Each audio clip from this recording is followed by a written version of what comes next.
Hello everyone. In this pot, big pot in here, it's a turkey carcass. It's a turkey bones, and I boiled it for making turkey soup.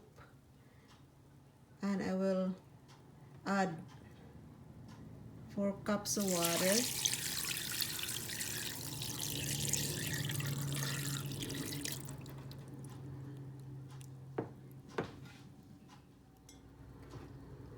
And another 2 cups water.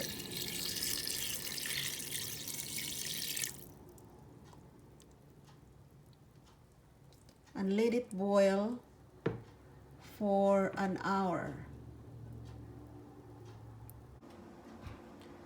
While waiting for my turkey bones for an hour, I have to peel all these vegetables, carrots and potatoes, peel them and cut them into just dice. And I have this celery, onion, and shredded cabbage, and the rest I just show it to you later. Now I'm straining the boiled turkey carcass.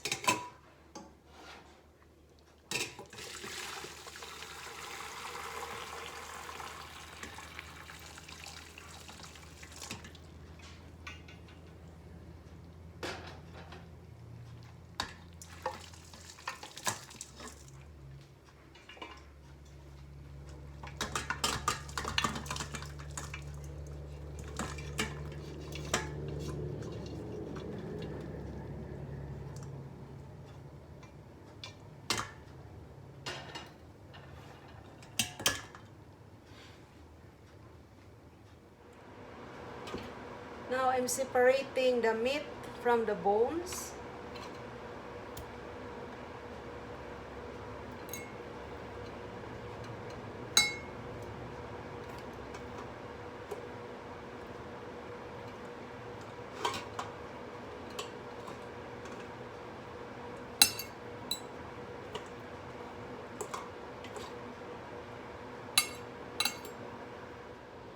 These are the meat from the turkey carcass, and I have to set that aside.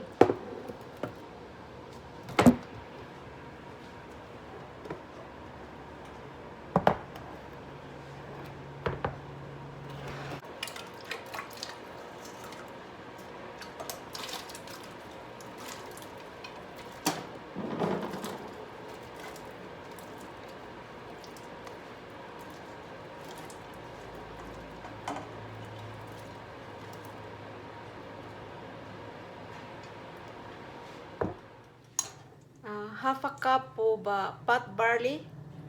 I wash them, put it in a strainer.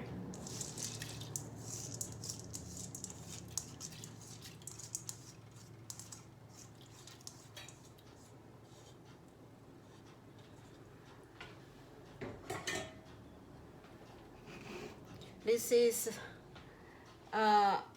diced canned tomatoes. Put it in the freezer because I can't use them all.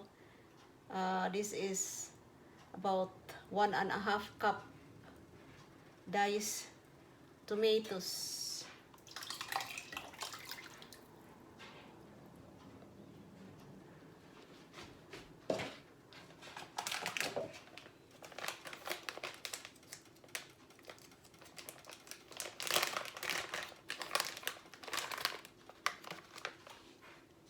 About 2 small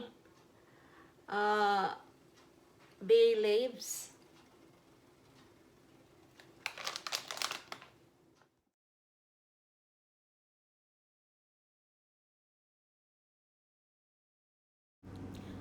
Add 1 cup of shredded cabbage. 1.5 teaspoon of salt.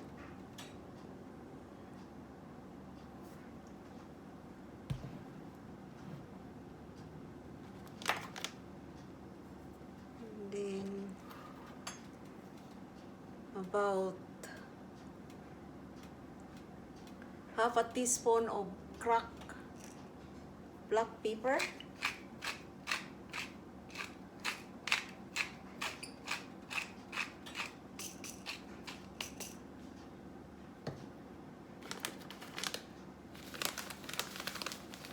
One teaspoon of basil leaves.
Halfway through of my cooking, I will add turkey carcass meat.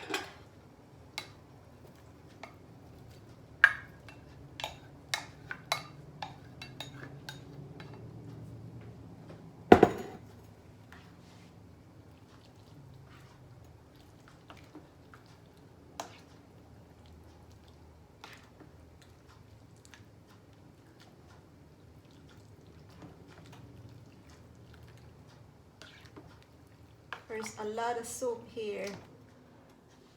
I'm checking my soup if it's ready. It's an hour or so. It's looking very tasty.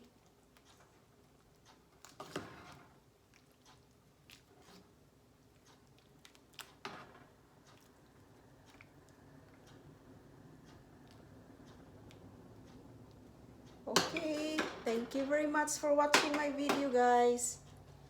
You have a nice day. Bye-bye.